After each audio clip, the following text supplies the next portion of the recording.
Mathieu était persuadé que son fils était un cas désespéré. Le médecin lui a ri au nez. L'aide familiale a dit « Monsieur, votre fils n'est pas autiste, il a juste besoin d'amour ». À cet instant précis, tout a basculé. Dans la salle des professeurs, le docteur Bernard Dubois haussa le ton. Il saisit le dossier de rapport et le jeta sur la table. « Cet enfant est un cas irrécupérable », hurla-t-il. Les feuilles se dispersèrent sur le sol. Léo, âgé de seulement 10 ans, se recroquevilla sur sa chaise. Mathieu sentit sa poitrine se serrer. Madame Lambert, la directrice, croisa les bras. « La situation est claire pour tout le monde. Votre fils ne suit pas, il ne répond pas, il n'a rien à faire dans cet environnement. » Elle parlait fort, s'adressant aux enseignants et aux parents présents. Certains ricanèrent, d'autres détournèrent le regard. Léo baissa la tête, silencieux. Le docteur Dubois pointa un doigt accusateur vers Mathieu. « Admettez-le, devant tout le monde, votre fils ne sera jamais normal. » Il se pencha en arrière, satisfait du poids de ses paroles. Mathieu sentit le rouge lui monter aux joues. Le murmure grandit dans la pièce. Les professeurs chuchotaient, les mères murmuraient. Personne ne défendait le garçon. L'humiliation était totale. « La décision est simple, » dit Madame Lambert. « Si vous ne présentez pas un diagnostic officiel d'ici la fin du mois, Léo est renvoyé de l'école. Nous n'accepterons plus de préjudice pour la classe. » L'ultimatum tomba sur Mathieu, comme une condamnation. Il n'avait pas les moyens de consulter de nouveaux spécialistes. Le temps jouait contre lui. Soudain, Clara, l'aide familiale, fit un pas en avant. Tous l'avaient ignoré jusqu'alors. Elle s'agenouilla devant Léo, le regarda dans les yeux et dit calmement « Tu m'entends, n'est-ce pas? Tu peux serrer ma main. » Léo, tremblant, tendit les doigts. Il serra fermement la main de Clara. La salle entière se figea. Les rires cessèrent. Un silence pesant s'installa. Le regard du docteur Dubois vacilla. Madame Lambert retint son souffle un instant. L'auditoire, qui se moquait auparavant, observait maintenant avec stupeur. Léo, pour la première fois, avait réagi devant tout le monde, et dans ce simple geste, la première fissure apparut dans le mur de cruauté. Mathieu sortit précipitamment de l'école, encore étourdi par la scène. Les chuchotements se poursuivaient dans les couloirs, comme si chaque mot était une pierre lancée contre lui. Léo marchait la tête basse, agrippant fermement la main de son père. Derrière eux, Clara suivait en silence, mais son regard était ferme, déterminé. Sur le trottoir, Mathieu s'arrêta. Son cœur battait à tout rompre. Il ne savait pas si c'était de la colère ou de la peur. « Ils ont raison. Peut-être que je me voile la face, » dit-il, la voix brisée. Clara lui fit face. « Non, Mathieu, ils ont tort. Votre fils n'est pas un fardeau. Ce n'est pas un cas désespéré. Il a juste besoin d'attention, de tendresse, de quelqu'un qui le voit vraiment. » Léo tira sur le bras de son père et désigna un oiseau posé sur le mur.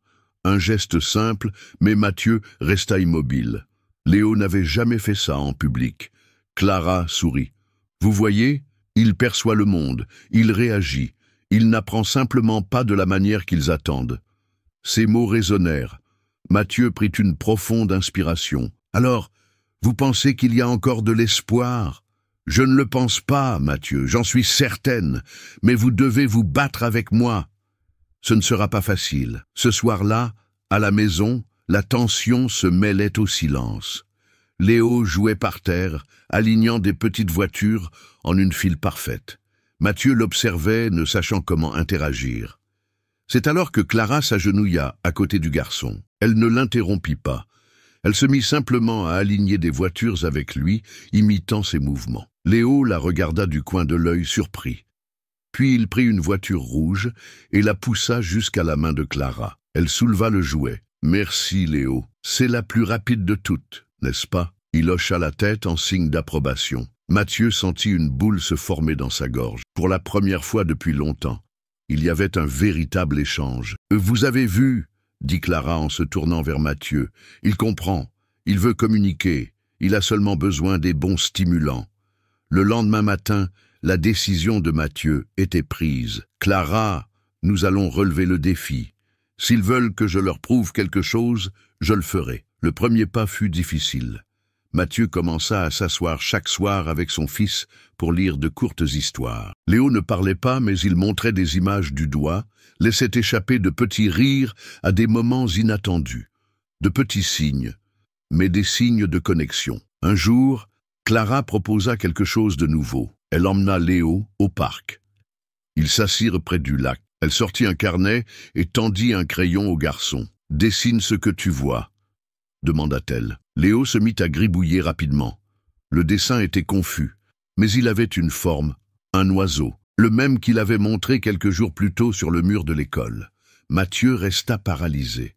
Il se souvient, il enregistre. Bien sûr qu'il se souvient, répondit Clara. Ce qui manque, c'est quelqu'un pour y croire. Quelques jours plus tard, Clara décida de révéler son histoire. Ils étaient dans la cuisine, une odeur de café flottant dans l'air. Mathieu l'observait pendant qu'elle faisait la vaisselle. « Mathieu, je ne vous ai pas tout dit. J'ai travaillé 6 ans dans un centre d'aide à l'enfance.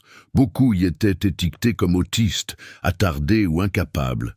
La plupart avaient juste besoin de patience. J'ai vu des garçons qui ne parlaient pas prononcer leurs premiers mots parce que quelqu'un avait insisté pour les prendre dans ses bras, pour s'asseoir par terre avec eux. » Mathieu fronça les sourcils. « Mais pourquoi ne pas l'avoir dit plus tôt ? Parce que je savais que si je parlais trop tôt, vous ne me croiriez pas. Vous aviez besoin de le voir de vos propres yeux. » Il garda le silence. Cette révélation changeait tout. Ce n'était pas seulement l'intuition d'une aide familiale. C'était de l'expérience, de la connaissance. La semaine suivante, Clara proposa quelque chose d'audacieux. Inviter Madame Martin, une enseignante respectée, pour observer Léo à la maison. Madame Martin avait la réputation d'être juste. Même la directrice la respectait. Quand Madame Martin arriva, Léo était en train de dessiner. Elle s'assit à côté de lui et commença à parler doucement. « Quelle est cette couleur, Léo » demanda-t-elle en montrant le bleu. Il ne répondit pas, mais prit une craie bleue et dessina des vagues sous l'oiseau. Madame Martin eut un large sourire. « C'est remarquable. Il utilise des symboles. Il conceptualise le monde. » Mathieu la regarda, anxieux. « Alors, vous pensez qu'il pourrait ne pas être autiste ? Je ne peux pas poser de diagnostic, Mathieu. Mais je peux affirmer une chose. Il comprend bien plus qu'il n'y paraît. Et vous avez quelque chose de puissant ici. Si vous travaillez ensemble, ils pourraient tous les surprendre. » La validation de Madame Martin fut comme une bouffée d'espoir. Pour la première fois, Mathieu sentit qu'il ne se battait plus seul contre le monde entier. Quelques jours plus tard, une autre nouvelle tomba. Le docteur Dubois avait demandé un rapport définitif pour clore le dossier de Léo. Et le coût de l'examen était exorbitant. 10 000 €. Mathieu faillit s'effondrer. « C'est impossible !» cria-t-il en tenant le devis. « Ils savent que je n'ai pas cet argent. » Clara prit le document. « C'est un piège. Ils veulent vous forcer à abandonner. Mais maintenant, nous avons des témoins. Nous avons des progrès réels. » Lors de la réunion suivante à l'école, le docteur Dubois tenta de nouveau de le ridiculiser. « Monsieur Morel, sans cet examen, votre fils est dehors. Et tout le monde ici sait que cette décision est juste. » Avant que Mathieu ne puisse répondre, Madame Martin se leva. « Docteur Dubois, avec tout le respect que je vous dois, j'ai moi-même vu Léo interagir, dessiner, faire preuve de compréhension. Cet enfant mérite du temps, pas une exclusion. » Le silence se fit dans la salle. Certains professeurs murmurèrent entre eux, surpris. Le docteur se racla la gorge, mal à l'aise. « Madame, vous n'êtes pas médecin, mais je suis enseignant depuis 30 ans. Et je peux vous assurer que je n'ai jamais vu de cas désespéré, là où il y avait de l'amour. » Ces mots furent comme un coup de poing pour le médecin. Pour la première fois, son assurance vacilla devant l'auditoire. Son sourire arrogant s'effaça. Mathieu, encore hésitant, éleva la voix. « Si vous voulez vous en prendre à moi, faites-le. Mais je n'abandonnerai pas mon fils. Jamais. » L'assemblée murmura de nouveau. Quelques parents applaudirent discrètement. Le docteur Dubois devint rouge, ses mains tremblaient. Clara posa une main sur l'épaule de Mathieu. « Ce n'est que la première bataille, mais vous avez commencé à la gagner. » Et tandis qu'il quittait la salle, le sentiment était clair. Quelque chose avait changé. Le masque du docteur Dubois commençait à se fissurer. Le combat était loin d'être terminé, mais pour la première fois, Mathieu sentait que l'avenir pouvait être différent. Le silence de la réunion résonnait encore dans l'esprit du docteur Dubois ce soir-là. Pour la première fois, quelqu'un avait osé le remettre en question publiquement. Le souvenir de Madame Martin défendant Léo et la réaction de l'auditoire étaient comme une blessure à son ego. Dans son luxueux cabinet, il arpentait la pièce, le bruit de ses chaussures martelant le parquet. « Il croit pouvoir m'affronter » murmura-t-il, furieux. « Je vais écraser cette mascarade. » Le lendemain, la réponse ne se fit pas attendre. Une circulaire signée par la directrice, Madame Lambert, fut envoyée à tous les parents de l'école. Le document stipulait « Les élèves présentant des difficultés majeures nuisent aux résultats collectifs. L'école prendra des mesures fermes pour préserver l'excellence de son enseignement. » Le message était clair. Léo était la cible, et tout le monde le savait. Quand Mathieu reçut la lettre, son sang se glaça. Il tenait le papier avec des mains tremblantes. « Ils essaient de m'isoler, dit-il à Clara qui lisait à ses côtés. « Oui, répondit-elle, c'est la contre-attaque. Ils veulent monter les autres parents contre vous. » Et cela fonctionna. Au portail de l'école, Mathieu se mit à entendre des commentaires. « Ce garçon ralentit la classe », chuchota une mère, sans se soucier d'être entendue. « Mon fils n'a pas à subir la présence d'un enfant comme ça. » Léo, innocent, ne comprenait pas. Il tirait simplement sur le bras de son père, pressé de partir. Mais chaque phrase blessait Mathieu comme une lame invisible. Le docteur Dubois ne s'arrêta pas là. Il utilisa ses contacts à l'hôpital pour émettre un avis médical non officiel, décrivant Léo comme porteur d'un trouble grave et irréversible. Le rapport, sans examen concret, circula discrètement parmi les enseignants et la direction. C'était une manœuvre pour créer un consensus sur le fait que le garçon était un poids mort. Mathieu apprit l'existence du document en étant convoqué par Madame Lambert elle-même. Dans son bureau, le papier était posé sur la table. « Voici la preuve », dit-elle en le regardant froidement. « Le docteur Dubois a raison. Votre fils n'a pas sa place parmi nous. » Mathieu déglutit. « Ce n'est pas une preuve. Il n'y a pas de signature d'un comité médical, pas d'examen. C'est juste un papier inventé. Attention à vos mots, » répondit Madame Lambert en haussant la voix. « Vous traitez un spécialiste de renom de menteur. » Le silence dans la pièce était étouffant. Mathieu sentit le sang bouillir, mais il se souvint des paroles de Clara. « Ils veulent vous provoquer. Ne tombez pas dans leur piège. » Il prit une profonde inspiration et partit sans répondre. Dans le couloir, les professeurs le regardaient comme un intrus. Le poids de l'isolement s'intensifiait à chaque pas. Cette nuit-là, Mathieu était sur le point de s'effondrer. « Je n'en peux plus », avoua-t-il à Clara. « Ils sont trop forts. Ils ont des contacts, de l'argent, de l'influence. Je ne suis qu'un père. » Clara s'approcha et posa une main sur son épaule. « Vous n'êtes pas seulement un père. Vous êtes le père de Léo. Et c'est ça qu'ils ne comprendront jamais. » Mais le piège se refermait. Quelques jours plus tard, Mathieu reçut une notification officielle. S'il ne présentait pas le diagnostic avant la fin du mois, en plus de l'expulsion de Léo, il pourrait faire face à une procédure judiciaire pour négligence parentale. Le docteur Dubois était allé trop loin.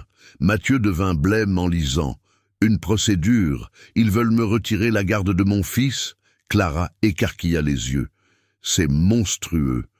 Ils essaient de vous détruire complètement. » Pendant ce temps, le docteur Dubois réunissait des parents influents lors de dîners et de réunions privées. « Nous devons maintenir le standing de cette école, » disait-il en levant des verres de vin. « Un cas comme celui-ci peut ternir notre réputation. Si nous laissons passer ça, n'importe qui pensera pouvoir s'inscrire ici. » Les parents, craignant l'exclusion, acquiesçaient en silence.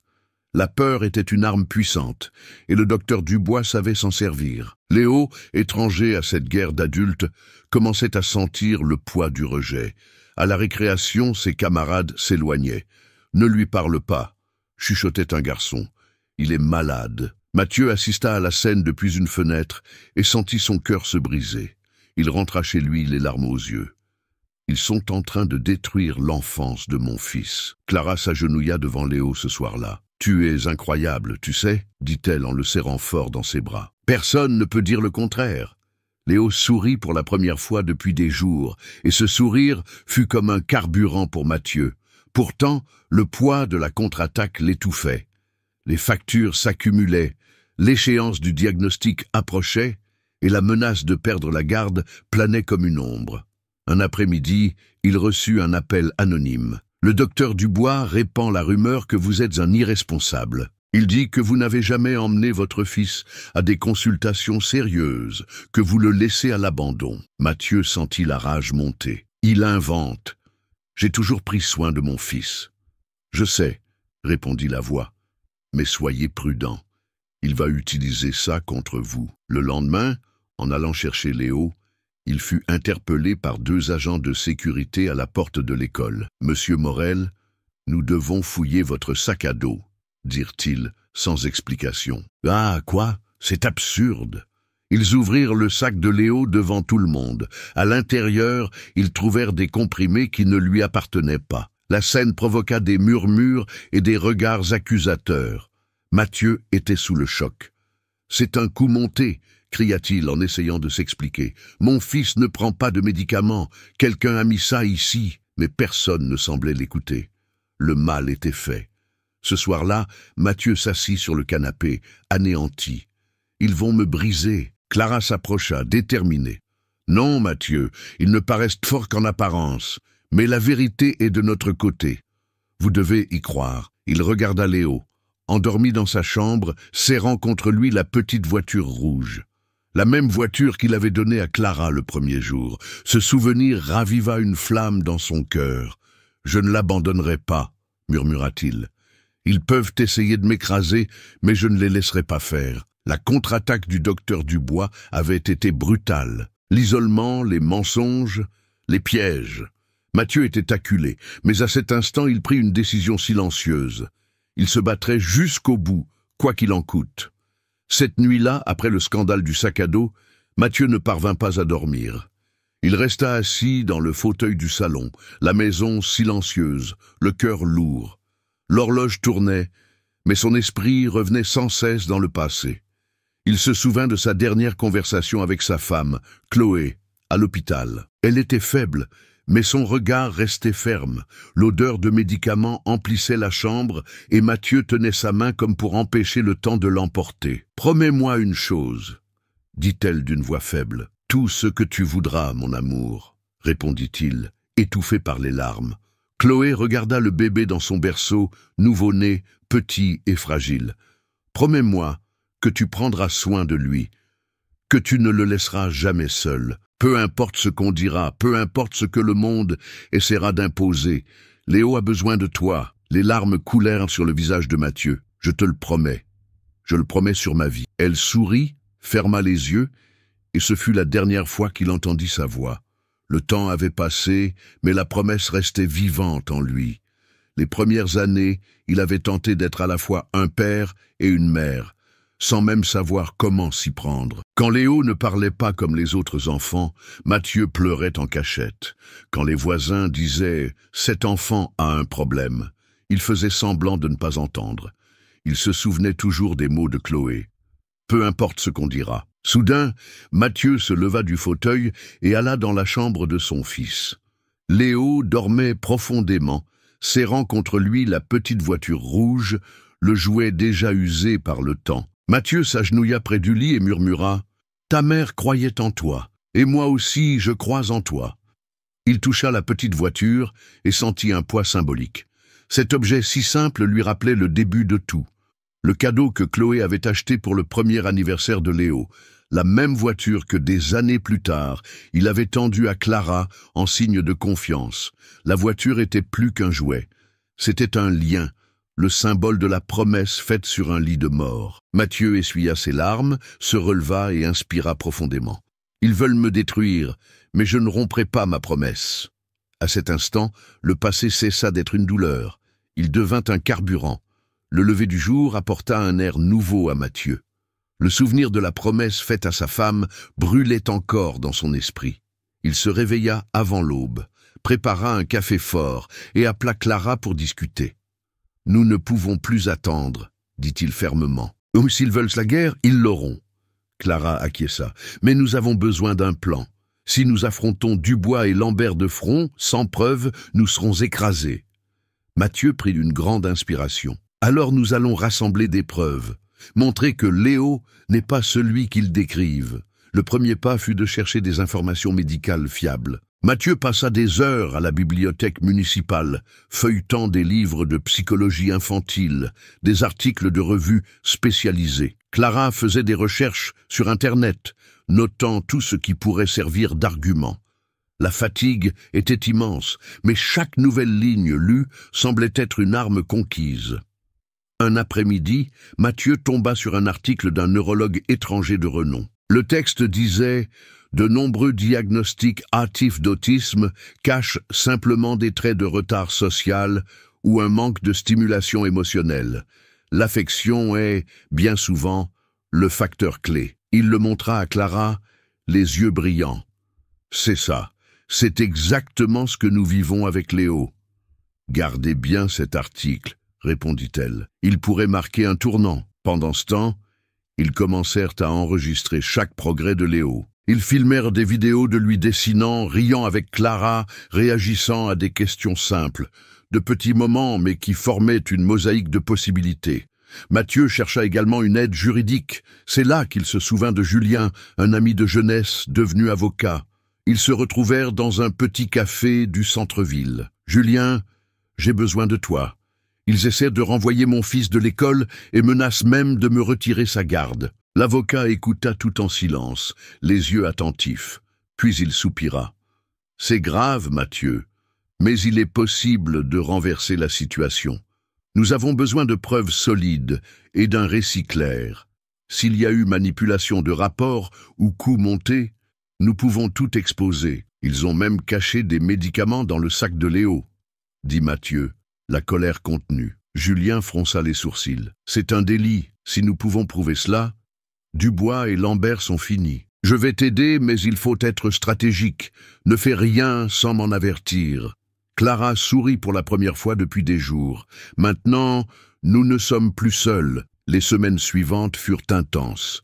Mathieu suivait une routine stricte. Travail, temps avec Léo, réunions rapides avec Julien, longues nuits de recherche. Son corps réclamait du repos, mais son âme se nourrissait de la promesse de victoire. Clara, de son côté, intensifia ses méthodes d'approche avec Léo. Elle créa des jeux de couleurs, des exercices de parole, des chansons simples pour stimuler ses réponses. À chaque nouveau geste du garçon, elle l'enregistrait en vidéo. Un jour, alors qu'il jouait avec des cubes, Léo murmura un mot, presque imperceptible. Mathieu écarquilla les yeux. Il a dit « bleu », Clara sourit et hocha la tête. « Oui, il l'a dit.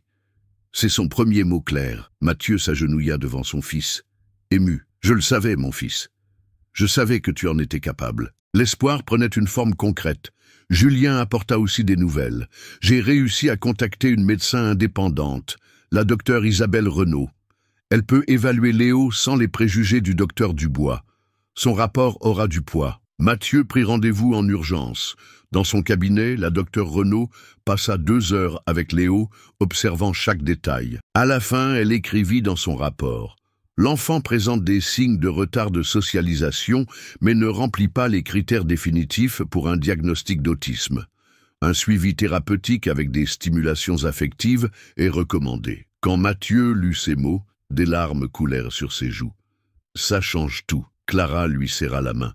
« Ce n'est pas encore la fin, mais c'est le début de la victoire. » Alors qu'ils préparaient leur dossier, ils commencèrent à recevoir un soutien inattendu. Madame Petit, une voisine âgée, vint voir Mathieu. « J'ai toujours vu comment vous vous battez pour ce garçon. Si vous avez besoin d'un témoin, vous pouvez compter sur moi. » Peu après, l'enseignante Madame Martin les recontacta. « J'ai des archives de mes cours qui montrent l'évolution de Léo. Je veux vous les donner. » Le cercle de soutien grandissait, et cela renforçait Mathieu. Pourtant, le docteur Dubois ne reculait pas. Il convoqua une nouvelle réunion extraordinaire à l'école. L'atmosphère était lourde. Parents et enseignants remplissaient l'auditorium, curieux de la bataille qui se dessinait. Le docteur Dubois monta sur l'estrade avec un air triomphant. « Mesdames et messieurs, nous ne pouvons permettre que des exceptions compromettent l'avenir de la majorité. Ce cas en est un exemple clair. Nous devons agir avec fermeté. Madame Lambert renforça. L'école a une tradition d'excellence. Nous ne pouvons tolérer qu'un élève avec des limitations irréversibles nuise aux performances de la classe. Mathieu se leva de son siège. « C'est un mensonge !» cria-t-il, brandissant le rapport de la docteure Renaud. « Voici la preuve que mon fils n'est pas un cas désespéré. » Le silence se fit dans la salle. Le docteur Dubois rougit. « Un rapport quelconque, d'une médecin sans qualification reconnue. Cela ne vaut rien face à mon expérience. » Mathieu ne recula pas. « Si, ça vaut quelque chose. Et en plus, j'ai des vidéos, des témoins et des enseignants qui croient au potentiel de mon fils. » L'auditoire murmurait, partagé. Certains parents regardaient le docteur Dubois avec méfiance. Le pouvoir du médecin semblait s'affaiblir. Après la réunion, Julien s'approcha de Mathieu. « Tu as bien fait de montrer le rapport. Maintenant, nous devons tout organiser dans un dossier complet. Quand le moment sera venu, nous exposerons Dubois et Lambert publiquement. » Mathieu respira profondément. « Je suis prêt. » Ce soir-là, réunis dans le salon, ils étalèrent documents et vidéos sur la table. Le dossier grandissait comme un arsenal. Clara souriait malgré la fatigue. « Nous construisons un mur de preuves, ils n'y échapperont pas. » Léo, innocent, jouait à côté, empilant des cubes en bois. Quand il eut fini, il montra la tour qu'il avait construite et dit, d'une voix faible mais claire, « Grand ». Mathieu et Clara se regardèrent, émus. Les progrès du garçon étaient indéniables. Chaque petite réussite était une nouvelle pierre solide dans la préparation pour la bataille finale. Le père regarda son fils et murmura, « Nous sommes prêts, Léo. » Ils ne savent pas à qui ils ont affaire. Le dossier était presque complet. Sur la table du salon, papier, vidéos et notes s'étalaient comme les pièces d'un puzzle qui prenait enfin forme. Mathieu regardait chaque document avec espoir. Pour la première fois depuis des mois, il sentait que la balance pouvait s'équilibrer. Mais le docteur Dubois, acculé, n'avait pas l'intention de le permettre. Il savait que si Mathieu parvenait à présenter ses preuves publiquement, sa réputation serait en jeu. Et pour un homme habitué au pouvoir et au prestige, c'était inacceptable. La directrice, Madame Lambert, reçut un appel de sa part par une nuit pluvieuse. « Hélène, nous devons accélérer, » dit Dubois, la voix grave. « Si nous n'écrasons pas ce père maintenant, nous perdons le contrôle. »« Et que proposez-vous » demanda-t-elle, anxieuse. « Nous allons utiliser ce que nous avons de plus fort, la loi. Je vais lancer une procédure officielle de négligence contre Mathieu. Si le juge accepte, ce garçon quitte immédiatement l'école et peut-être même la garde de son père. » Madame Lambert hésita. « N'est-ce pas trop risqué ? Ce qui est risqué, c'est de perdre notre autorité. Laissez-moi faire. » 2 jours plus tard, Mathieu reçut l'assignation. Son cœur s'arrêta en lisant les mots. « Action pour négligence parentale. Demande de suspension provisoire de la garde. » Le papier tremblait dans ses mains. « Ils ont dépassé toutes les limites, » cria-t-il, jetant la feuille sur la table. Clara prit le document et lut calmement. « Elle vous accuse d'abandon émotionnel, de ne pas chercher un suivi adéquat. »« Mais c'est faux, j'ai toujours pris soin de Léo, j'ai toujours cherché de l'aide. »« Je sais, » répondit-elle, ferme. « Mais maintenant, ils veulent transformer ce mensonge en vérité devant un juge. » Julien arriva en fin d'après-midi. Il regarda les papiers et soupira. « Je le craignais. Dubois est influent. Il a des contacts au tribunal. S'ils arrivent à manipuler la procédure, les choses pourraient devenir sérieuses. » Mathieu se passa la main sur le visage. « Ils veulent m'enlever mon fils, Julien. Si ça arrive, je n'ai plus rien. » L'avocat lui serra l'épaule. « Calme-toi. Nous n'avons pas encore perdu. Mais nous devons être prêts pour l'audience. Tout ce que nous avons rassemblé jusqu'ici sera essentiel. » Pendant que les préparatifs suivaient leur cours, le docteur Dubois manœuvrait en coulisses. Il obtint d'un confrère médecin qu'il signe un faux rapport, renforçant l'idée que Léo souffrait d'un trouble sévère et irréversible. Il fit circuler le document parmi les membres du conseil d'administration de l'école et en envoya même des copies à des journalistes locaux. En peu de temps, des titres discrets commencèrent à circuler sur des blogs et dans des journaux. Enfant, atteint d'un trouble grave, maintenu à l'école par l'insistance d'un père irresponsable. Mathieu vit la nouvelle sur le téléphone d'un voisin et sentit le sol se dérober sous ses pieds. « Ils sont en train de me détruire publiquement. » Madame Petit, qui suivait tout de près, frappa à sa porte ce soir-là. « J'ai vu les nouvelles, Mathieu. Mais ne vous laissez pas abattre. Tous ceux qui vous côtoient connaissent votre combat. J'irai témoigner. » Ces paroles réchauffèrent le cœur du père, mais ne diminuèrent pas sa peur. Quelques jours plus tard, le coup le plus dur arriva. L'école envoya une notification. Léo était suspendu à titre conservatoire jusqu'à la décision de justice. Madame Lambert lui remit la lettre en main propre avec un sourire glacial. « C'est pour son bien », dit-elle, hypocrite. « Ici, il ne fait que déranger. » Mathieu sentit ses jambes flageoler. Il prit Léo par la main et sortit sans répondre. Au portail, des parents observaient en silence, certains avec pitié, d'autres avec une satisfaction mal dissimulée. Le garçon, sans comprendre, demandait simplement « Papa, je ne vais plus à l'école ?» Mathieu ne put répondre. À la maison, l'ambiance était à la défaite. Léo dessinait en silence, Clara observait avec des larmes contenues et Mathieu faisait les 100 pas. « Ils sont en train de gagner. »« Non, Mathieu, » dit Clara en se levant. « Ils ne semblent forts que parce qu'ils ont le système de leur côté. Mais la vérité est toujours avec nous. Nous avons des rapports, des vidéos, des témoins. Nous devons résister, » Julien confirma. « L'audience est dans 2 semaines. Ce sera le moment décisif. Mais Dubois va tout essayer d'ici là. » Et il essaya. Au fil des jours, les voisins commencèrent à recevoir des tracts anonymes insinuant que Mathieu laissait Léo enfermé seul à la maison. Au travail, le patron de Mathieu le convoqua. « Des rumeurs circulent selon lesquelles vous ne vous occupez pas de votre fils. Cela nuit à l'image de l'entreprise. » Mathieu perdit pied. « C'est un mensonge. Je vous crois, mais les clients, non. Soyez prudent, Mathieu. » Chaque attaque était plus lourde que la précédente. Le père sentait sa vie s'effondrer. Emploi menacé, réputation ruinée, fils suspendu. La nuit, il regardait Léo dormir et pensait « Vais-je le perdre ?» C'est à ce moment que le garçon le surprit. Au cours d'un après-midi silencieux, alors que Mathieu révisait des papiers, Léo s'approcha, tenant la petite voiture rouge. Il toucha le bras de son père et dit d'une voix faible « Papa, courage !»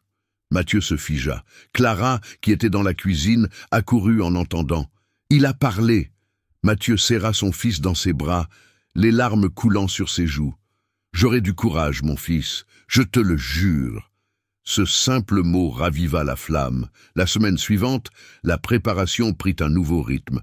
Julien rassembla les témoins, Madame Petit, l'enseignante Madame Martin, la docteure Renaud. Chacune apporterait un morceau de la vérité.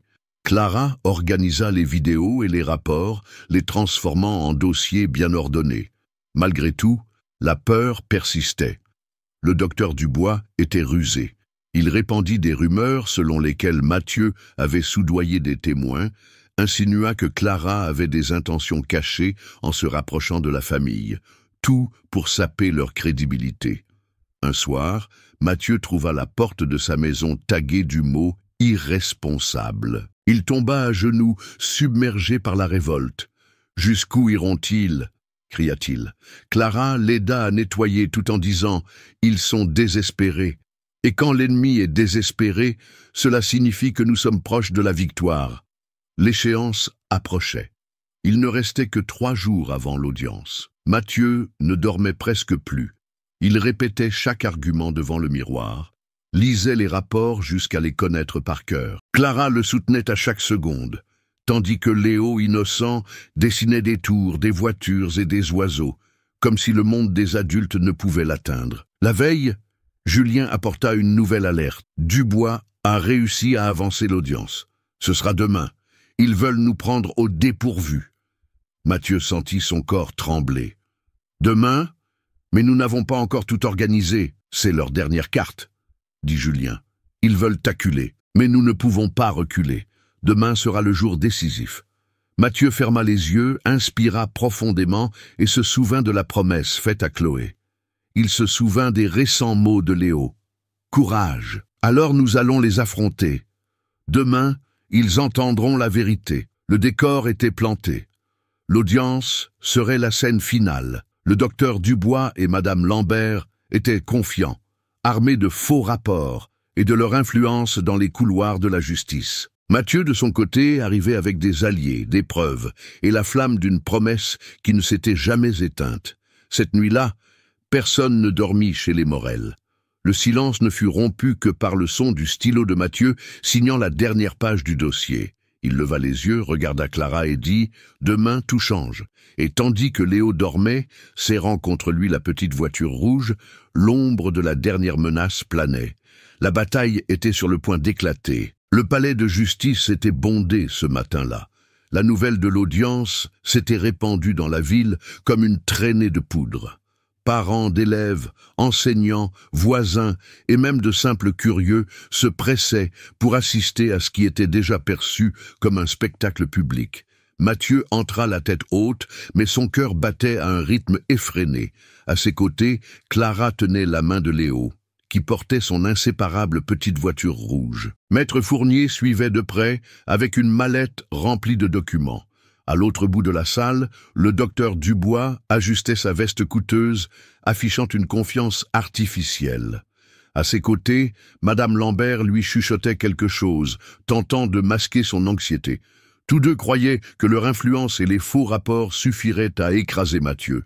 La juge, Hélène Mercier, entra, et le silence se fit. Elle avait la réputation d'être stricte et impartiale, et son regard parcourait la salle comme une lame. Nous allons commencer. L'avocat du docteur Dubois parla en premier. D'une voix assurée, il présenta le faux rapport décrivant Léo comme porteur d'un trouble irréversible, incapable d'interaction sociale, un risque pour l'environnement scolaire. Chaque mot était une accusation qui pesait sur les épaules de Mathieu. Madame Lambert fut appelée comme témoin. Ce garçon perturbe ses camarades, ne répond pas aux consignes simples et provoque un retard pédagogique. L'école ne peut pas porter ce fardeau. Les murmures dans l'auditoire s'intensifièrent. Certains hochaient la tête en signe d'approbation, d'autres regardaient Mathieu avec pitié. Puis ce fut au tour du docteur Dubois de prendre la parole. « Je suis médecin depuis plus de 20 ans.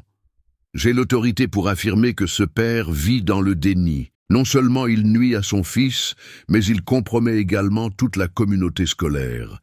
Il parlait avec conviction, sa voix résonnant dans la salle.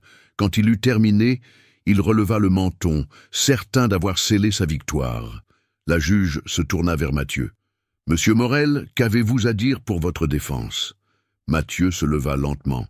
Ses jambes tremblaient, mais son regard était ferme. « Madame la juge, je ne suis ni médecin ni spécialiste.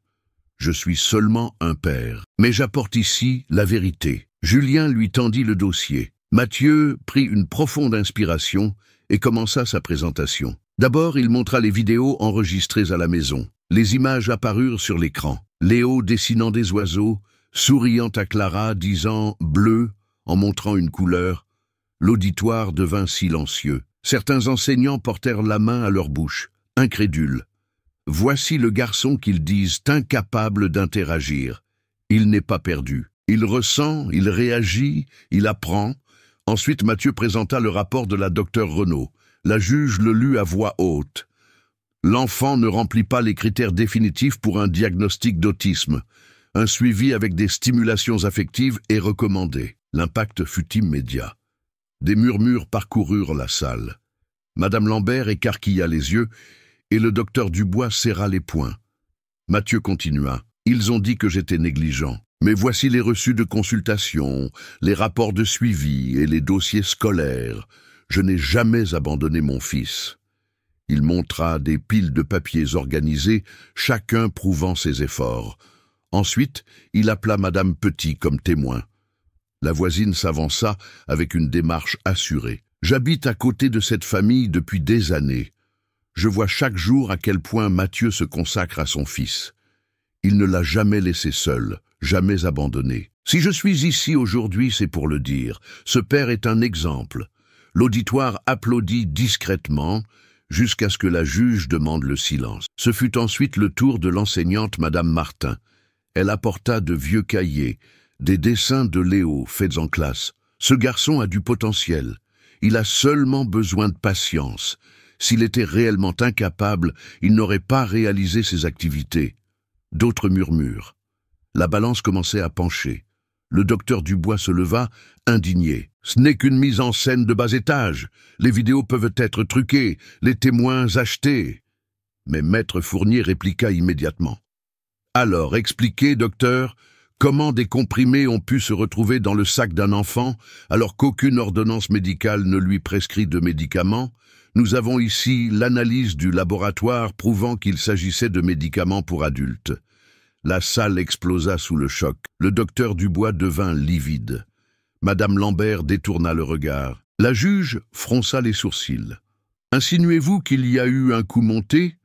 Julien répondit. « Je ne l'insinue pas, madame la juge. Je l'affirme. Quelqu'un a tenté de piéger un enfant innocent. » L'atmosphère changea complètement. L'auditoire, auparavant divisé, regardait maintenant avec mépris le docteur Dubois et madame Lambert. Mathieu porta le coup de grâce. Il s'approcha de Léo, qui était assis, timide, sa petite voiture rouge à la main. Il s'agenouilla devant lui et dit d'une voix basse mais audible. « Mon fils, peux-tu montrer à la juge ce que tu as dessiné ?» Léo se leva lentement, s'approcha du bureau de la juge et lui tendit une feuille de papier. C'était un dessin coloré, un oiseau bleu volant au-dessus d'une école. La juge prit le dessin avec précaution. Elle regarda Léo et demanda « C'est toi qui as fait ça ?» Le garçon, timide, hocha la tête pour affirmer. Puis, d'une voix à peine audible, il dit « Libre !» Un silence de mort s'abattit sur la salle. Les yeux de Mathieu s'emplirent de larmes. Clara porta les mains à sa bouche. L'auditoire tout entier resta sans réaction. Le docteur Dubois bégaya. « Ça ne prouve rien !» Mais plus personne ne l'écoutait. La preuve n'était pas seulement dans les papiers, mais dans ce geste simple. Léo, étiqueté comme incapable, s'était exprimé devant tout le monde. La juge prit une profonde inspiration et déclara fermement « J'en ai vu assez ». Le poids de ces mots tomba comme un coup de marteau. Mathieu serra son fils dans ses bras, les larmes coulant sur son visage. Clara pleurait à ses côtés, émue. L'auditoire, en silence, commençait à réaliser qu'il était face à une vérité irréfutable. La forteresse construite par le docteur Dubois et madame Lambert était en ruine. Le silence qui suivit les paroles de la juge semblait interminable. Tous attendirent la suite, comme si l'air était devenu trop lourd pour être respiré. Le docteur Dubois ajustait sa cravate, tentant de retrouver sa contenance. Madame Lambert se mordait les lèvres, évitant de croiser le regard de l'auditoire. La juge posa délicatement le dessin de Léo sur son bureau. Le tribunal considère les témoignages, les rapports et les documents présentés par M. Mathieu Morel comme des preuves concluantes. Le rapport indépendant confirme qu'il n'y a pas de diagnostic définitif d'autisme. Ce que je vois ici est une tentative de manipulation. Un brouhaha parcourut la salle. Des parents chuchotaient, des enseignants se regardaient. L'atmosphère n'était plus au doute, mais à l'indignation contre les accusateurs. La juge fixa le docteur Dubois. « Docteur Dubois, je veux que vous m'expliquiez comment des médicaments pour adultes ont été trouvés dans le sac à dos d'un enfant qui n'a aucune prescription. » Le docteur, en sueur, se racla la gorge. « Madame la juge, je ne sais pas. C'est peut-être une erreur. Peut-être le père lui-même. Mesurez vos paroles, le coupa la juge, sa voix aussi tranchante que l'acier. Accuser un père sans preuve peut constituer une diffamation. » Maître Fournier se leva. « Nous avons plus, madame la juge. Un agent de sécurité de l'école a confirmé, dans un témoignage anonyme, qu'il avait reçu des ordres de sa hiérarchie pour effectuer la fouille surprise. Le sac à dos avait déjà été isolé avant l'entrée du garçon. » La salle explosa en murmures indignés. La juge frappa de son marteau, exigeant le silence. « C'est extrêmement grave. Si cela est confirmé, cela caractérise une manipulation de preuves à l'encontre d'un enfant. » Le visage du docteur Dubois se décomposa. Madame Lambert, nerveuse, tenta d'intervenir. « Madame la juge, l'école n'a rien à voir avec ça. Notre seule préoccupation a toujours été de protéger les élèves. » La juge la dévisagea. « Madame Lambert, Il y a des indications que la direction de l'école a activement participé à cette persécution. Les circulaires envoyées aux parents, l'isolement public et maintenant la manipulation de preuves ne correspondent pas à la mission d'un établissement d'enseignement. Un père se leva dans l'auditoire, furieux. C'est exact. Cette directrice a toujours discriminé mon fils parce qu'il venait d'une famille modeste. D'autres parents se joignirent à lui, approuvant. Le tribunal se transformait en un jugement moral collectif. L'autorité de l'école, autrefois intacte, s'effondrait sous les yeux de tous. La juge éleva la voix. Silence. La salle se tut. Je vais prendre des mesures immédiates. Docteur Bernard Dubois, au vu des preuves, je suspends votre droit d'émettre des diagnostics médicaux jusqu'à la conclusion d'une enquête du Conseil de l'Ordre. Une enquête sera ouverte pour fraude et manipulation de preuves.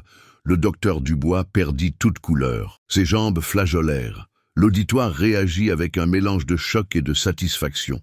Quant à vous, Madame Hélène Lambert, poursuivit la juge, je notifierai le rectorat pour qu'il évalue votre conduite administrative. Jusqu'à nouvel ordre, vous êtes suspendue de votre poste de directrice de cet établissement. Madame Lambert écarquilla les yeux, incrédule. Suspendue? Je suis directrice depuis 20 ans. C'est précisément pour cela que vous auriez dû être un exemple et non la complice d'une persécution. L'auditoire explosa en applaudissements. Des enseignants tapèrent dans leurs mains, des parents criaient leur approbation. Certains se levèrent même pour une ovation debout. L'humiliation publique était totale. Le docteur Dubois tenta de réagir. « Ah, c'est une injustice. On me diffame. Je suis un professionnel respecté. » La juge frappa de nouveau son marteau. « Taisez-vous, docteur. Respectez ce tribunal. » Maître Fournier profita du moment pour enfoncer le clou. « Madame la juge, je demande qu'il soit également consigné que M. Morel ne s'est jamais dérobé face aux difficultés de son fils. Au contraire, il a cherché du soutien, des conseils et a fait plus que ce que n'importe quel père ferait seul. » La juge acquiesça. « C'est noté. » Mathieu, qui était resté silencieux, sentit les larmes couler. Il n'avait plus besoin de crier sa vérité. Elle était reconnue devant tout le monde.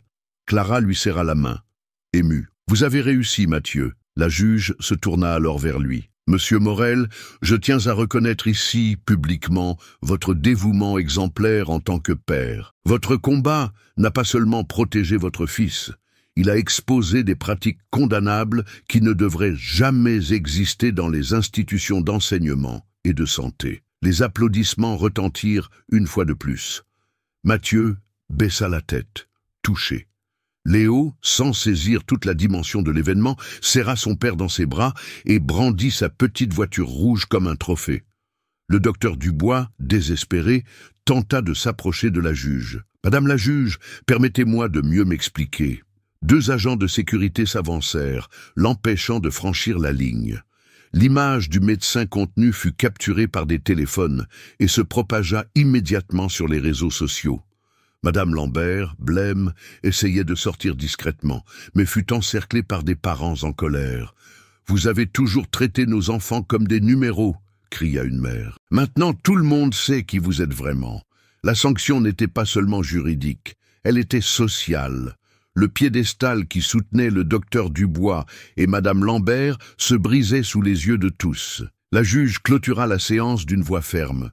Ce tribunal déclare que Léo Morel reste sous la garde de son père, sans aucune restriction. J'ordonne également que l'école le réintègre immédiatement, en lui garantissant un suivi pédagogique équitable. Quant à Monsieur Dubois et Madame Lambert, les autorités compétentes donneront suite aux sanctions qui s'imposent. Le marteau tomba, et le son résonna comme la fin d'une époque. Mathieu serra Léo fort contre lui. Clara pleurait ouvertement, soulagée. Julien souriait, satisfait de la victoire. En sortant du tribunal, ils furent accueillis par les applaudissements de la foule qui attendait sur le parvis.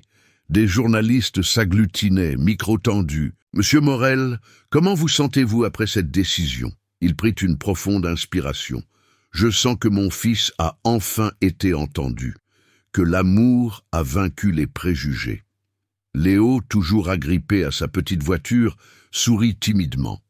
Son image, protégé par son père et Clara, fit la une des journaux et se répandit sur les réseaux sociaux en quelques heures.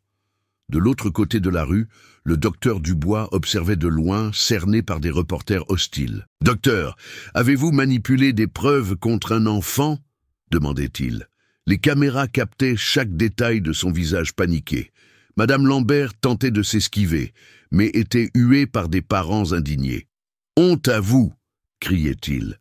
La sanction publique était complète. Il n'y avait plus de masque, plus de prestige, plus de pouvoir.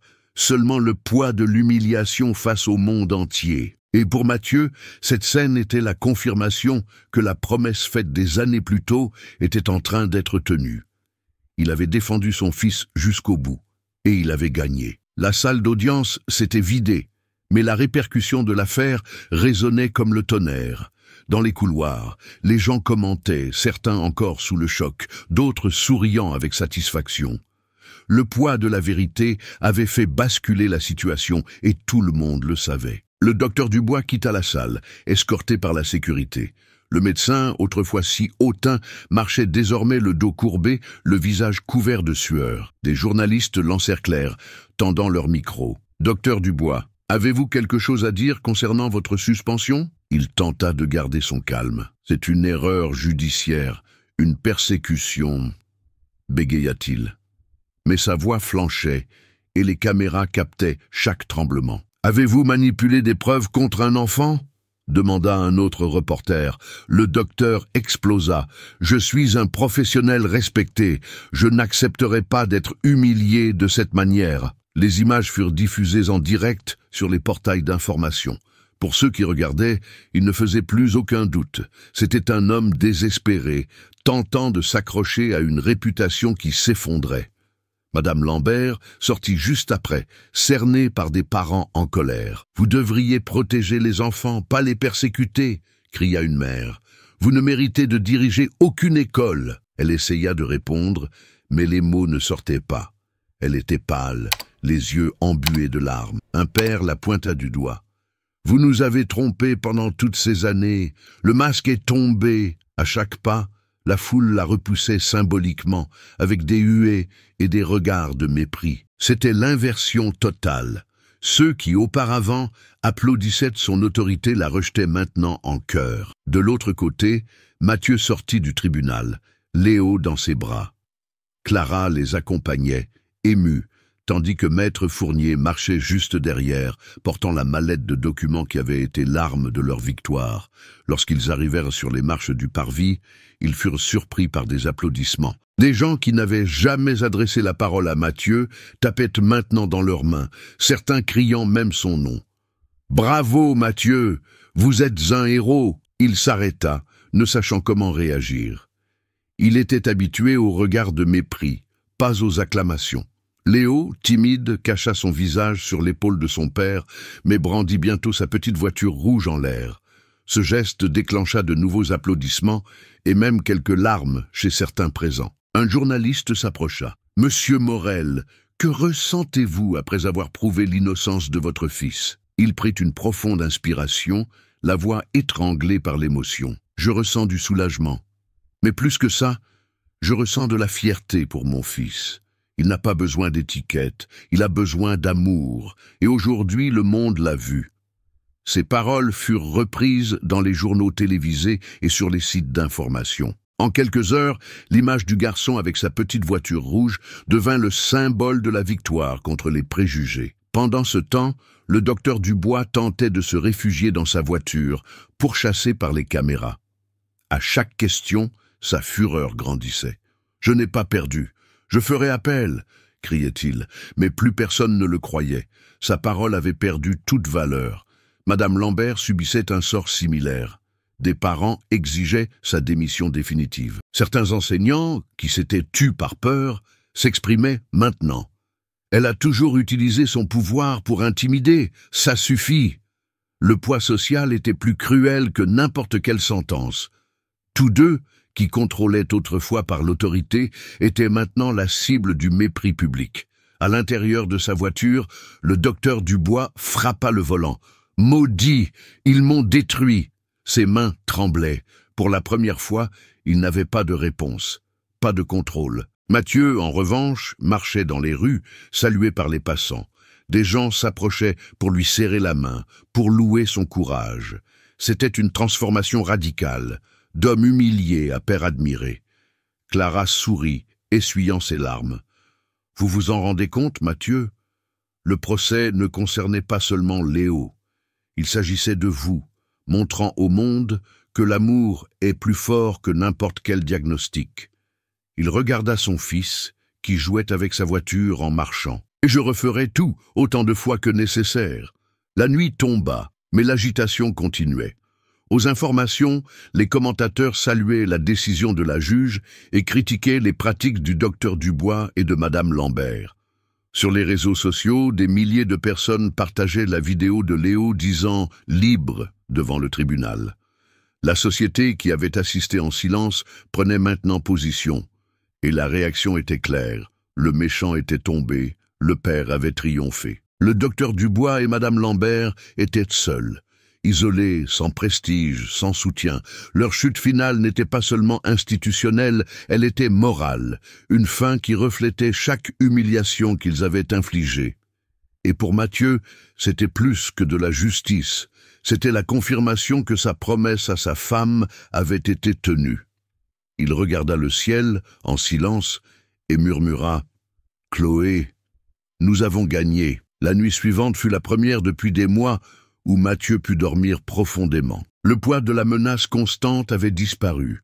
La victoire au tribunal n'avait pas seulement restauré la garde de son fils, mais elle avait aussi lavé son honneur aux yeux de tous. Le lendemain matin, il fut réveillé par Léo qui sautait sur son lit en souriant. Le garçon tenait sa petite voiture rouge et dit d'une voix timide mais ferme « Papa, jouez !» Mathieu ne put retenir ses larmes. Il serra son fils fort contre lui, sentant que chaque mot, chaque geste était une conquête gigantesque. « Oui, on va jouer, mon fils. On jouera tous les jours que tu voudras. » Clara entra dans la chambre avec un plateau de petit déjeuner. « C'est un nouveau départ aujourd'hui, » dit-elle en souriant. « Vous le méritez. » Au cours de la semaine, la transformation fut visible. L'école, contrainte de respecter la décision de la juge, réintégra Léo. Mais l'accueil ne fut pas froid comme avant. Les parents et les enseignants qui détournaient autrefois le regard s'approchaient maintenant pour saluer Mathieu. « Bravo pour votre courage », dit une enseignante. « Vous nous avez montré ce que signifie vraiment y croire. » Mathieu répondait avec humilité, mais sentait son cœur se gonfler de fierté. Ce même couloir où il avait été ridiculisé était maintenant le théâtre de la reconnaissance. Le premier jour de son retour, Léo entra en tenant la main de son père. Quelques camarades s'approchèrent avec curiosité. « Eh, c'est la voiture rouge ?» demanda un garçon. Léo montra le jouet avec fierté. Pour la première fois, d'autres élèves rirent, non pas pour se moquer, mais pour partager un moment. C'était le début d'une intégration qui semblait auparavant impossible. Mathieu observait de loin, ému. Clara, à ses côtés, commenta « Il ne fait pas que retourner à l'école. Il conquiert sa place. » La dignité de Mathieu fut également restaurée au travail. Son patron, qui s'était méfié à cause des rumeurs, le convoqua dans son bureau. « Mathieu, j'ai vu les informations. Je sais toute l'injustice que vous avez subie. Je veux que vous sachiez que vous avez tout mon respect. Vous n'avez pas seulement gagné une bataille, vous avez gagné une guerre. » Mathieu sourit, soulagé. « Merci. Tout ce que j'ai fait, c'était pour mon fils. » Dans le quartier, les voisins qui chuchotaient s'arrêtaient désormais pour le saluer. Madame Petit, fière, tenait à dire à tout le monde « C'est le meilleur père que j'ai jamais connu. » Ses paroles résonnaient comme des médailles invisibles que Mathieu portait. La honte qu'il avait accompagnée pendant des mois laissait maintenant place au respect. Mais la restauration ne fut pas seulement extérieure. À l'intérieur de la maison, l'atmosphère changea.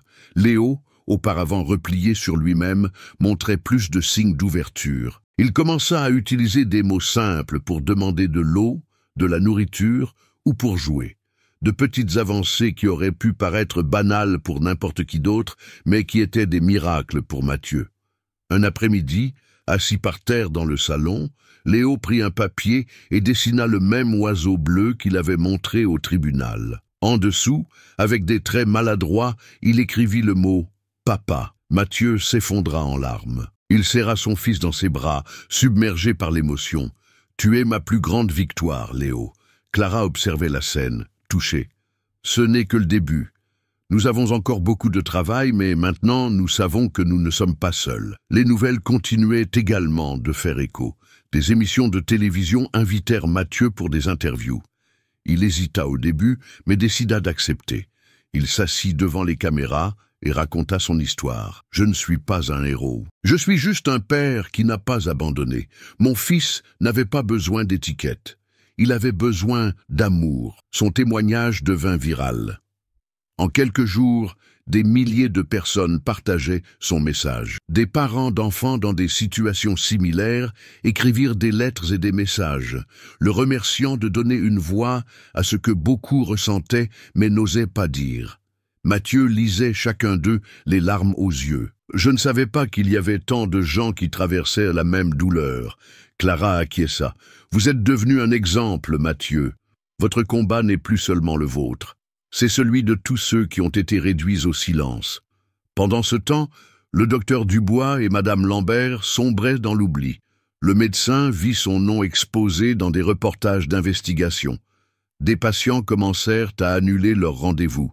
Sa clinique de luxe se vida. Madame Lambert, suspendue de la direction, faisait face à des protestations devant l'école chaque fois qu'elle apparaissait. Le pouvoir qu'il détenait s'évanouissait jour après jour. Mathieu ne se souciait plus d'eux. La victoire était déjà consommée. Ce qui importait maintenant, c'était de reconstruire sa vie avec Léo. Lors d'une réunion scolaire, Madame Martin loua les progrès du garçon. Il est plus communicatif.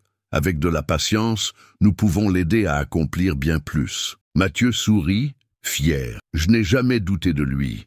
Il fallait juste que les autres voient la même chose. En sortant de la réunion, il trouva un groupe de parents qui l'attendaient.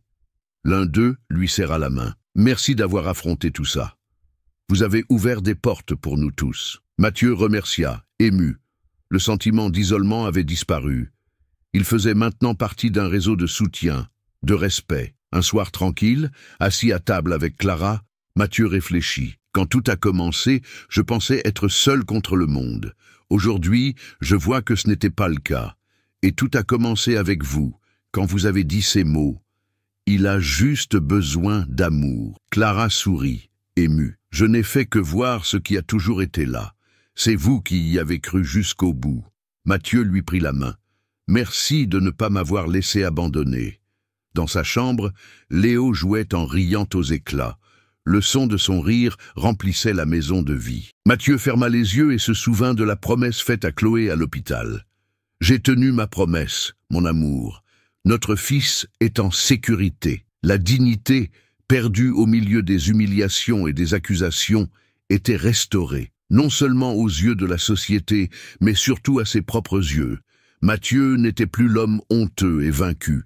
Il était un père respecté, admiré, fortifié, et par-dessus tout, il était un homme qui avait triomphé grâce à l'amour. 2 ans s'étaient écoulés depuis le jugement. Le temps avait transformé non seulement la vie de Mathieu et Léo, mais aussi la manière dont ils étaient perçus par la communauté. Le père, qui portait autrefois le poids de l'humiliation, marchait maintenant dans les rues avec fierté, accompagné d'un fils qui s'épanouissait jour après jour. C'était un samedi matin. Le soleil illuminait la place centrale où se tenait la fête culturelle de la ville. Des stands d'artisanat, des étals de nourriture et des spectacles artistiques emplissaient l'espace de vie. Sur la scène principale, un groupe d'enfants se préparait à présenter leurs dessins et peintures. Parmi eux se trouvait Léo, maintenant âgé de 12 ans. Mathieu arrangeait les cheveux de son fils avec tendresse. « Voilà, champion, tu es magnifique. » Léo tenait un carton à dessin rempli d'œuvres colorées. La petite voiture rouge n'était plus son jouet quotidien, mais restait à la maison gardée comme une relique. Désormais, le garçon avait de nouveaux centres d'intérêt. Il voulait devenir artiste. Clara apparut en souriant, apportant un jus de fruits pour tous les deux. « Vous êtes prêts ? Plus que jamais, » répondit Mathieu fier. Sur scène, le présentateur appela le nom de Léo Morel. L'auditoire applaudit et Mathieu sentit son cœur s'emballer. Le garçon s'avança jusqu'au micro, un peu timide mais déterminé. « J'aime dessiner les oiseaux. Ils sont libres. » Il montra un tableau où un oiseau bleu volait au-dessus d'une école ensoleillée. Le public fut ému. Certains se souvenaient de la scène au tribunal, lorsque Léo avait dessiné le même oiseau et dit « libre ». Cette image était maintenant devenue un symbole de résilience. Mathieu essuyait discrètement ses larmes. « Tu as réussi, mon fils. » Après la présentation, plusieurs personnes s'approchèrent pour féliciter Léo. Une dame âgée lui dit « Ton talent est magnifique, jeune homme. N'arrête jamais de dessiner. » Léo sourit et répondit « Je n'arrêterai pas. » La vie à la maison avait également changé. Mathieu avait obtenu une promotion au travail, résultat de sa confiance retrouvée. Clara était toujours avec eux, bien plus qu'une aide familiale. Elle faisait désormais partie de la famille. Elle s'occupait de Léo, mais soutenait également Mathieu dans chaque décision. Un soir tranquille, assis à table, Mathieu commenta « Tu te souviens quand tout semblait perdu ?» Clara rit. « On dirait une autre vie, et c'en est une, » compléta Mathieu. Aujourd'hui, je vois que chaque larme, chaque humiliation en valait la peine pour arriver jusqu'ici. Léo entra dans la pièce apportant un nouveau dessin, un homme et un garçon se tenant la main avec le mot « papa » écrit en grandes lettres. Mathieu prit la feuille. Ému. « C'est le plus beau tableau que tu aies jamais fait, mon fils. » Avec le temps, d'autres invitations arrivèrent. Des écoles d'art offrirent des bourses à Léo pour développer son talent. Des associations contactèrent Mathieu pour qu'il donne des conférences sur son histoire. Il hésita au début, mais accepta, réalisant que sa voix pouvait inspirer d'autres parents. Lors d'une de ses conférences, devant un auditorium comble, Mathieu raconta « Il fut un temps où l'on m'a dit que mon fils était un fardeau, que je devais abandonner, mais une personne a cru en lui et cette foi a tout changé. L'amour est plus fort que n'importe quel diagnostic hâtif. » L'auditoire se leva pour l'applaudir. Certains parents pleuraient, sentant que leurs propres histoires étaient racontées à travers la sienne. Pendant ce temps, le docteur Dubois et Madame Lambert disparaissaient du paysage. Le médecin avait perdu sa licence pour fraude. Vivant isolé, il faisait face à des poursuites judiciaires. Madame Lambert, démise de ses fonctions de directrice, tentait de se reconstruire dans une autre ville. Mais sa réputation était à jamais ternie. Le monde avait continué d'avancer, sans eux. Mathieu, de son côté, vivait une renaissance. Il ne portait plus le poids de la honte. Il marchait la tête haute, fier du fils, qui montrait maintenant au monde sa voix à travers l'art. Un dimanche après-midi, il emmena Léo au cimetière, devant la tombe de Chloé. Le garçon tenait un dessin à la main, une famille de 3 personnes, souriante. Il posa le papier sur la pierre tombale et dit doucement « Maman, je vais bien. » Mathieu pleura en silence. Clara, à ses côtés, lui serra la main. Il murmura « J'ai tenu ma promesse, Chloé. Notre fils est heureux. » Le vent souffla doucement, comme une réponse. De retour sur la place, lors d'un autre événement communautaire, Léo exposa une collection entière de tableaux. Enfants et adultes s'approchaient, admiratifs. Un journaliste local lui demanda « Qu'est-ce que ça signifie pour toi de dessiner des oiseaux ?» Léo réfléchit un instant et répondit « Les oiseaux volent parce que personne ne les enferme. Moi aussi, je peux voler. » Ces mots émurent tout le monde.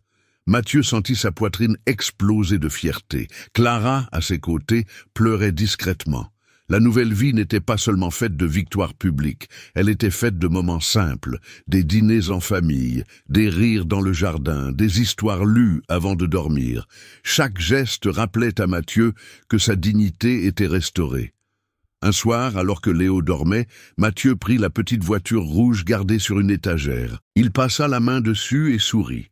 « Tu as été le début de tout, mon petit talisman. » Il reposa le jouet, désormais symbole éternel de la promesse tenue. Les jours passèrent, et la vie se consolida dans la joie. Le père, qui avait été un jour ridiculisé, était maintenant une source d'inspiration. Le garçon qu'on avait qualifié d'incapable montrait maintenant son talent et sa voix. L'aide familiale qui avait cru en l'impossible était maintenant une partie inséparable de cette famille. Et dans chaque détail, L'amour prouvait qu'il était plus fort que n'importe quelle sentence. L'histoire de Mathieu et Léo nous rappelle quelque chose d'essentiel. Les étiquettes peuvent emprisonner, mais l'amour libère. Combien de fois quelqu'un a-t-il déjà tenté de vous convaincre qu'il n'y avait pas de solution?